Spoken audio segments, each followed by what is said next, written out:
On en parle beaucoup dans les médias, on en parle aussi sur les réseaux sociaux. Et c'est vrai qu'on a la plupart des jeunes diplômés qui, après quelques années d'expérience en entreprise, se rendent compte que leur job ne leur convient pas. Ils sont confrontés à ce que j'ai appelé l'absurde. D'autres ont parlé de bullshit job ou job à la con. Et donc j'ai décidé, moi, pendant plusieurs années, de consacrer ma thèse à cette question. Et en parallèle de mes études en gestion, j'ai aussi fait un master en lettres. Et j'ai décidé de mettre en parallèle l'expérience qu'a vécue l'écrivain Michel Leiris en Afrique avec l'expérience que vivent les jeunes diplômés en entreprise, c'est-à-dire la désillusion. Et en fait, Michel Leiris, il arrive en Afrique, il se rend compte sur le terrain que ce n'est pas l'Afrique qu'il avait imaginé, et il est totalement déçu, désillusionné par ce qu'il vit. Et donc, j'ai mis en parallèle le monde du désert, le monde de l'Afrique fantôme, le titre de l'ouvrage de Michel Leiris, avec ce qu'ont vécu les jeunes diplômés en entreprise.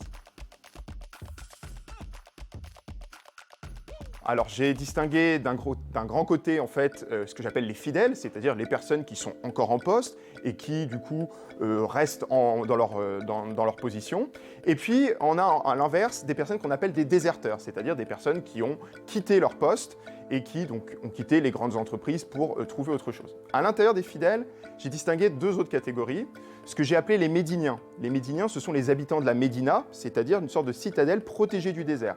Ils sont très éloignés des questions existentielles, ils sont bien dans leur poste, tout se passe bien pour eux, ils suivent les rails sans trop se poser de questions. Et à l'intérieur des fidèles, on a aussi les Sahéliens. C'est la plus grande majorité des personnes que j'ai interrogées, et ce sont des personnes qui sont confrontées à certaines limites, qui voient un peu les limites de leur activité, et qui se rendent compte qu'il y a des choses qui ne vont pas, mais qui restent en poste bien souvent pour des questions de confort, matériel, statutaire. Et puis, on a les déserteurs. Ça, c'est l'autre grande catégorie. Et à l'intérieur de cela, on a tout d'abord les Sahariens. Les Sahariens, c'est les habitants du grand désert. Ce sont ceux qui ont vécu l'absurde, qui se sont rendus compte que ça n'allait pas du tout dans leur job, donc ils ont quitté leur poste. Et là, ils sont un peu en perdition. Ils ne savent pas trop ce qu'ils vont faire de leur vie, ils accumulent les petits boulots, parfois en période de chômage. Donc eux, ils sont vraiment au cœur de l'absurde. Et puis on a les Oasiens. Les Oasiens, c'est les habitants de l'oasis. Ce sont des personnes qui sont passées souvent par le grand désert et qui ont trouvé une halte un peu bienfaitrice et dans laquelle ils sont capables de retrouver du sens dans leur activité. Ce sont tous ces jeunes diplômés qui sont maintenant artisans, qui travaillent dans des startups, dans des ONG, etc. Donc le retour à un concret, à une utilité sociale que ces Oasiens arrivent à retrouver au jour le jour.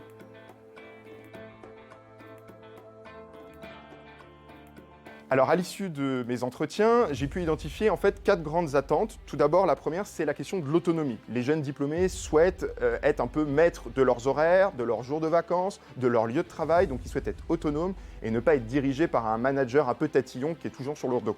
Ça, c'est la première chose. Ensuite, on a la question de l'impact. Ils veulent avoir un impact, voir le fruit de leur propre travail, ne pas être perdus dans des sortes de nébuleuses un peu virtuelles. Ils veulent avoir un impact à la fois pour eux, pour leur entreprise, mais aussi pour la société. En troisième point, il y a la question du challenge. Ils veulent être toujours stimulés. Et c'est pour ça que je disais que l'entreprise, l'amour dure 3 ans en entreprise, parce que finalement, au bout de quelques années, les jeunes diplômés ont l'impression de ne plus apprendre grand-chose. Et eux, ils veulent être toujours stimulés, apprendre de nouvelles choses, être challengés sur leurs acquis, etc.